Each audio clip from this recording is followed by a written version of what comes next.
Now we are going to look at maintaining boundaries as educators. So we're going to look at the different types of ways that we can maintain boundaries, as well as the professional and legal implications of not maintaining your boundaries with students. So first, these are just some ways of how to maintain boundaries. There is another slide that will explain this, but again, these options are not limited.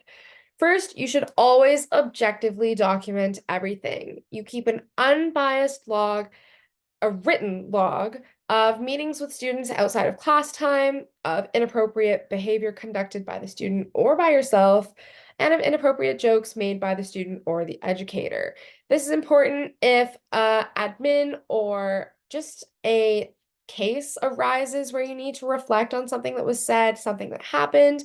You have a written log, make sure you date and sign it. This is really important just to ensure your safety and security in your job, as well as the security of the student, and to hold everyone in these situations accountable. Next, you want to respect your students' privacy. You should not ask about intimate aspects of your students' lives, and you shouldn't share intimate aspects of your life. For instance, sharing with your class that you are pregnant and will be going on maternity leave is not too intimate, but sharing that you had intercourse with your husband or wife to now be expecting a baby is definitely too intimate. Next, in terms of communication, you always want to use employer account for all communication with students. I was talking about EdSpeed before, or using your school emails and addressing your students' school emails. You could CC a supervisor or a colleague if the email is regarding some information that is a little bit sensitive or that you want to just ensure your safety and protection about.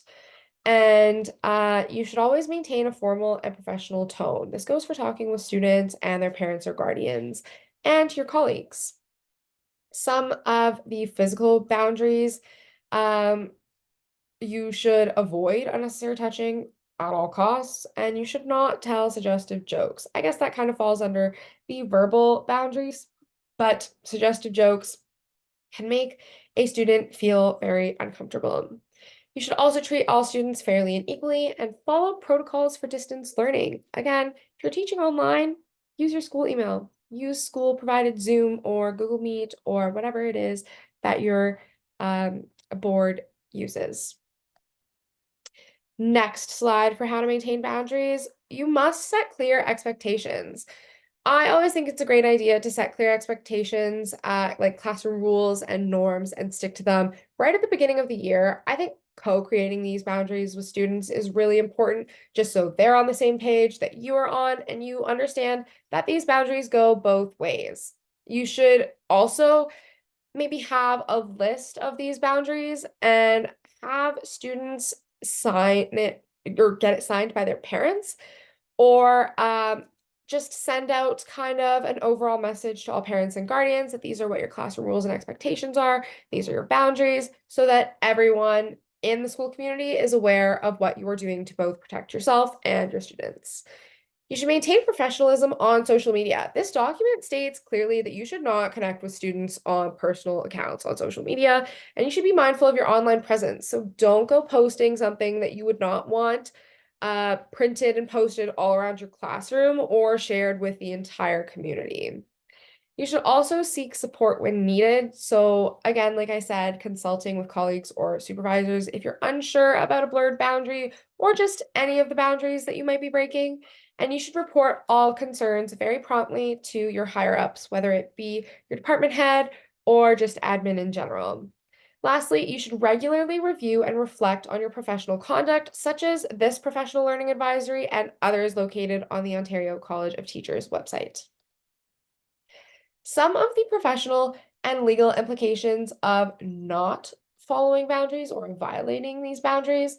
I guess we'll start with these legal consequences.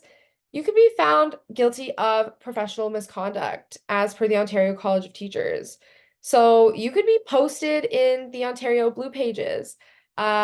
Your case could be made public to everyone, and you would actually have a court case if the misconduct constitutes a criminal code offense. There's also the legal duty to report suspected abuse, and you can definitely be punished by the law if you do not do this. Some of the professional consequences would be being suspended from your position with or without pay, being required to take training courses or reflect on these professional boundaries, learning advisories, or other learning advisories, potential ostracization by coworkers. So you could definitely be shunned by your coworkers and just other colleagues in the educational community. And then we'll move on to additional implications. Your professional reputation can be severely impacted by violating any of these boundaries. You could also find it difficult to be employed in the future in terms of education or outside of education. And it can have a severe emotional and psychological impact on yourself and the people around you if you do violate one of these boundaries as an educator. So just some of the key points to remember are listed on this screen here. And you should always remember that maintaining professional boundaries protects both you as the educator and your students, and it ensures a safe and effective learning environment.